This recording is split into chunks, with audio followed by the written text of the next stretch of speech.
আলকামা ইবনু ওয়াক্কাস আল-লেইসি রাহিমুল্লাহ হতে বর্ণিত, আমি ওমর ইবনুল খাত্তাব রাজিয়াল্লাহু আনহুকে মিম্বারের ওপর দাঁড়িয়ে বলতে শুনেছি, আমি রাসূল সাল্লাল্লাহু আলাইহি ওয়াসাল্লামকে বলতে শুনেছি, কাজ এর প্রাপ্য হবে নিয়ত অনুযায়ী, আর মানুষ তার নিয়ত অনুযায়ী প্রতিফল পাবে।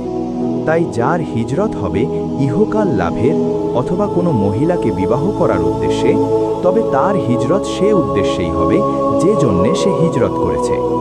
আলকামা ইবনু ওয়াক্কাস আল-লেইসি রাহিমুল্লাহ হতে বর্ণিত, আমি ওমর ইবনুল খাত্তাব রাজিয়াল্লাহু আনহুকে মিম্বারের ওপর দাঁড়িয়ে বলতে শুনেছি, আমি রাসূল সাল্লাল্লাহু আলাইহি ওয়াসাল্লামকে বলতে শুনেছি, কাজ এর প্রাপ্য হবে নিয়ত অনুযায়ী, আর মানুষ তার নিয়ত অনুযায়ী প্রতিফল পাবে। তাই যার হিজরত হবে ইহকাল লাভের অথবা কোনো মহিলাকে বিবাহ করার উদ্দেশ্যে, তবে তার হিজরত সে উদ্দেশ্যেই হবে যে জন্যে সে হিজরত করেছে।